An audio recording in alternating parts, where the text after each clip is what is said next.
Selamat pagi Indonesia.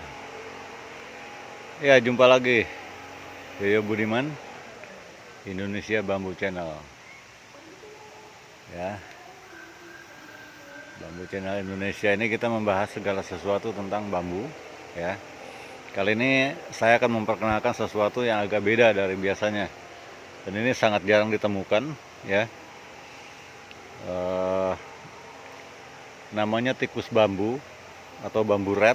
Ya, di kita jarang dibahas karena memang sulit ditemukan, tetapi kerusakan yang ditimbulkan cukup berbahaya. Jadi ya memang dia naturalnya adalah pemakan bambu, ya. Tapi kalau rumpun bambunya sudah dibersihkan, dia masuk ke dalam tanah, ya. Jadi dia bersarang di dalam tanah, cukup dalam dan sangat sulit untuk ditangkap. Dan dia galak, ya. Jadi tikusnya bukan seperti tikus biasa, tikusnya gemuk, ya. Gemuk, kemudian dagingnya enak. Di China sana dibudidayakan, dipelihara, dikasih makan batang bambu. Nah, ini pagi ini kita dapat keajaiban, ada satu yang terjebak karena rumputnya sudah kita bersihkan. Anaknya terjebak satu, ya. Mari kita lihat, ini dia. Nah, dia kedinginan, ya. Jadi dia bulat seperti ini, gendut, ya. Nah, ini nanti kita amankan, kita tangkap, kita akan pelihara nih. Mudah saja, makanannya batang bambu, tetapi menangkapnya bukan urusan main-main, ya. Ini kebetulan masih kecil dan terjebak di antara runtuhan bambu. Dan kebetulan ada bak semen dan dia tidak bisa keluar. Jadi saya bisa tunjukin dia bersarang di dalam begini, ya. Dia menyerang, bukan menyerang, ya, mencari makan, ya. Jadi makanannya bambu, karena kalau rumpun bambunya kotor, ya terjadilah bambu-bambu tersebut miring, ya, tumbang, sebagian mati karena akarnya digerogotin dari bawah oleh sang tikus, ya. Jadi bambu red ini sangat terkenal di China sana, di Vietnam sana. Di Indonesia jarang ditemukan karena memang tercatat hanya ada di Sumatera, ya. Tercatatnya ada di Sumatera. Jadi tidak semua daerah ada. Nah, ini betul-betul keajaiban. Pagi ini saya dapat satu nih. Biasanya kita tangkap tapi sulit sekali nangkapnya, harus gali lubang yang dalam, ya. Nah, ini kita dapat. Halo, kamu sini mukanya, halo. Ya, ini dia kedinginan, ya. Dia memang gemuk begini fisiknya, ya. Dan ini enak sekali dimakan. Beneran, ini bisa diternak, ya. Tapi harus pasang lah minimal, ya kan, kalau satu ya sulit, ya. Ini ekornya kelihatan pendek, ya. Ada ekornya tapi dia badannya lebih bulat. Jadi penampilannya jauh dari tikus biasa, ya.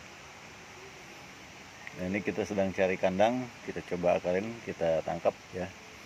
Lalu kita pelihara. Kita selamatkan, ini kasihan juga ini. Sudah kedinginan banget ini. Menggigil dia. Lalat-lalatnya dikelumutin lalat lagi. Oke, kita tunggu untuk kita pelihara sebagai bahan uji coba, sebagai bahan penelitian. Benar tidak dia makan akar bambu atau batang bambu. Nah, ini saya tunjukkan bagaimana dia bersarang di bawah sana, ya. Bersarang di bawah rumpun bambu sehingga menjadi bolong-bolong begini, ya. Dia hidup di dalam ini, hidup di dalam lubang, ya. Terutama apabila rumpun bambunya kotor, ya. Kalau rumpun bambunya bersih dia nggak suka, ya. Nah, seperti ini bambu petung sudah lama tidak dibersihkan, ya. Ya seperti ini jadinya menjadi sarang tikus, ya. Nah, ini sudah kita bersihkan dia bingung dia, ya, dia keluar kemudian terjebak di bak tembok ini.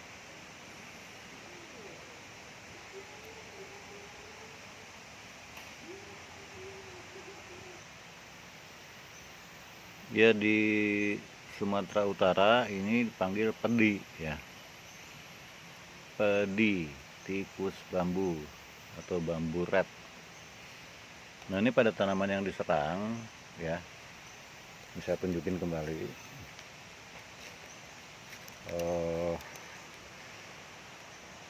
Mengakibatkan tunggul-tunggul itu menjadi mati. Kalau ada satu rumpun bambu, ya, kemudian di bawahnya ada sarang tikus ini, bisa mati semua satu rumpun, ya. Kenapa demikian? Ya karena akarnya yang dimakan, ya. Jadi bambunya ya tinggal tunggul-tunggulnya seperti ini, ya. Ini termasuk rebungnya pada mati, ya. Ini yang terjadi di beberapa tempat di sini karena rumpun bambunya sangat kotor, ya. Dia senang bersarang di sana sehingga menimbulkan kerusakan. Nah, makanya ini semua rumpun bambunya kita bersihkan, ya. Jadi sekali lagi ini tidak ditemukan di tempat lain. Saya baru menemukannya di Sumatera Utara ini, ya. Ini tepatnya di daerah Sukamakmur, Sibolangit, ya. Jadi bambunya rusak seperti ini. Nah, secara komersial ini sangat merugikan karena bambunya akarnya dimakan dia jadi miring-miring seperti ini, ya. Bambunya tidak bisa tegak. Kenapa? Akarnya sudah tidak kuat, ya. Jadi nah seperti ini sudah bertahun-tahun, ya. Bagian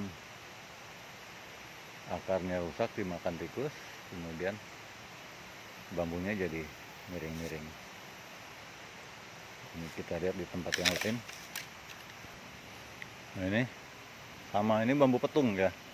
Ini bambu petung yang rusak, ya, akibat ada sarang tikus di bawahnya.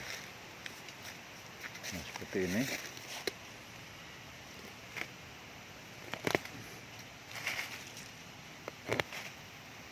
Nah, lubangnya seperti ini. Dia bersarang hingga ke dalam, ya. Ini bersarang hingga ke dalam. Kemudian karena akarnya dimakan, bambunya miring-miring seperti ini, ya.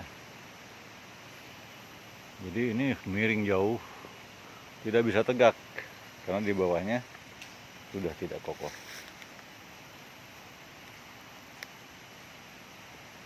Nah, ini Pak Roy bawa sangkar nih, apa paguh nih. Ya, ini sudah berhasil dikandangin nih, ya. Dia masih sangat kecil, dia bayi. Awas jangan sampai dia keluar. Nah, ini dia. Penampilannya gendut. Ya, ini kita akan pelihara nih. Kita akan pelihara, kita akan teliti kebiasaannya, makanannya, ya. Nah, suatu saat mungkin bisa kita manfaatkan. Oke. Ya, kita mau coba kasih makan. Ini akar bambu muda, ya, karena dia masih bayi. Ini juga sama. Ya, ini makanan dia.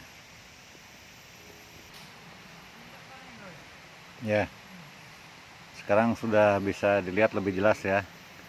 Ya, ini kebetulan masih bayi, ya. Jadi masih sangat lemah. Nah, ini kita kasih makan akar bambu. Dia mulai makan tuh, ya. Dia mulai makan. Dimakan, Roy.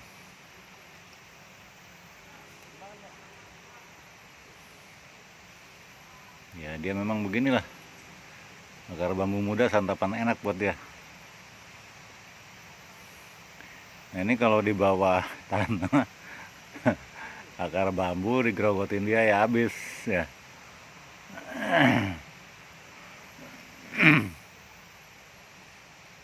Ini masih lemah, dia masih sangat lemah ya, tapi dia udah berusaha makan ya.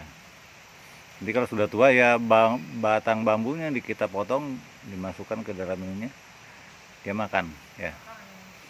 Nah dalam beberapa hal, karena dia makan akar bambu ya, kalau bambu yang dimakan itu adalah bambu tua ya, bambu tua yang dimakan, maka bambu itu akan segera berbunga ya. Jadi karena perakarannya terganggu ya, jadi tikus ini dapat menyebabkan pembungaan, merangsang pembungaan di semua tanaman. Kalau ada akarnya terganggu ataupun pohonnya terganggu, sering mengeluarkan bunga. Karena ini merupakan sensor, dia berbahaya ya, tanaman membacanya ada sesuatu yang membahayakan dia, maka jalan keluar dia adalah segera beranak atau segera berbunga, segera berbuah sehingga menghasilkan keturunan sebelum dia mati. Jadi ini sudah kita buktikan dapat menyebabkan pertumbuhan vegetatif ya, dapat menimbulkan bunga pada bambu. Jadi kalau warga di sini menyebutnya ini sebagai pedi ya, tikus bambu ini. Nah ciri-cirinya, kalau bambu belum begitu tua tiba-tiba berbunga, nah itu bisa dilihat di bagian bawahnya, itu akan bolong-bolong, ada sarang tikus ini atau bambu rats ini ya. Jadi ini sangat jarang ditemukan, tapi ada beberapa orang juga yang memang biasa mencari tikus ini dijual ya, dijual untuk dipelihara karena memang dagingnya katanya sangat enak ya. Satu ekor biasanya dijual Rp200.000.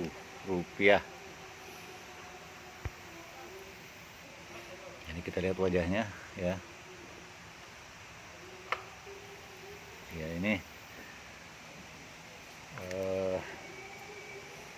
buat saya hari yang membahagiakan ini, karena mencarinya sengaja itu sulit sekali.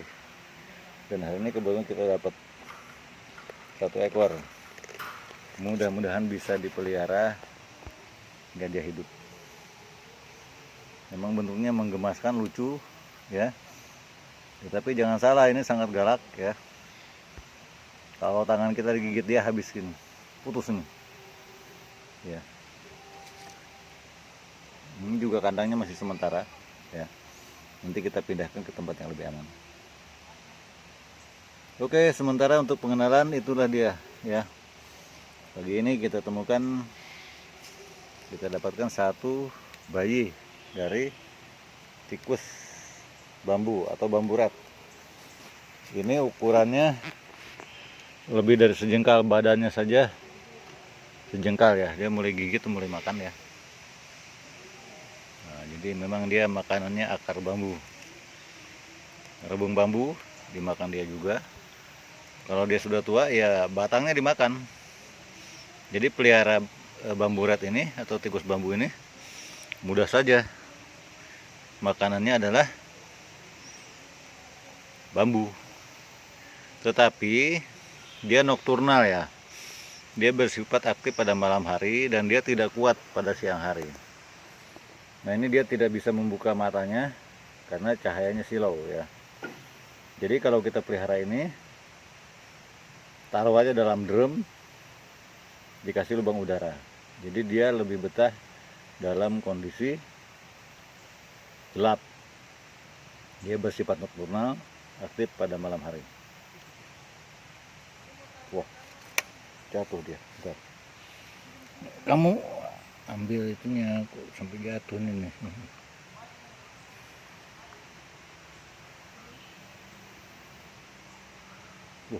Mana ini sudah habis? Oh dia nggak bisa buka matanya, jadi nggak kelihatan karena masih bayi, kedinginan ya.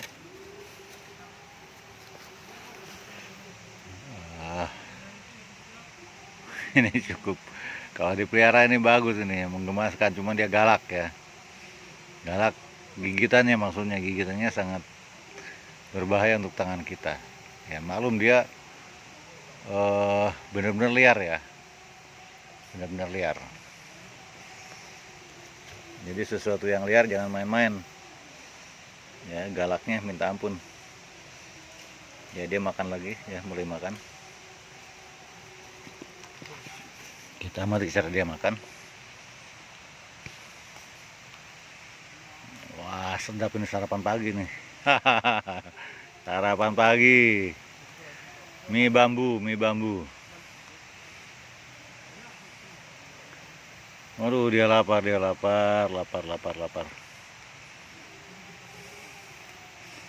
Sekali lagi, ini hanya ada di Sumatera di Indonesia ya. Dan kebetulan yang saya temukan di Sumatera Utara. Sumatera lain belum tentu ada ya, belum tentu ada. Kemudian di China sana banyak, di Vietnam juga ada ya, di Asia dia penyebar. Memang bodinya keren ini, gendut, gemuk ya, mukanya juga lucu ya, menggemaskan untuk dipelihara. Tetapi jangan didekatin dengan tangan ya, karena dia giginya sangat tajam. Bayangkan dia makannya bambu ya, jadi tangan kalau menyentuh dia terlalu berbahaya. Oke, semoga ada rekan-rekan lain nanti yang bisa menemukan atau bahkan bisa budidaya ya, sehingga bisa kita manfaatkan. Kita jangan ambil di alam terus, segala sesuatu kita memanfaatkan dengan cara budidaya ya. Jadi ini tidak sampai berakhir di sini ya, kita akan amati dia perkembangannya. Kita juga belum tahu ini jenis kelaminnya jantan atau betina, belum tahu, masih perlu waktu untuk kita pelajari. Sementara demikian yang dapat saya sampaikan pagi ini. Semoga bermanfaat dalam dunia ilmu pengetahuan bambu ya, keanekaragaman plasmanuta. Sekali lagi, ini di Indonesia barang langka ini ya, barang langka. Dan saya sendiri sudah keliling Indonesia mencari-cari dari referensi. Ini sangat menarik dan saya baru temukan ini di Sumatera Utara pada hari ini 20 Agustus 2022 ya. Terima kasih. Salam bambu. Yayo Budiman, Indonesia Bambu Channel.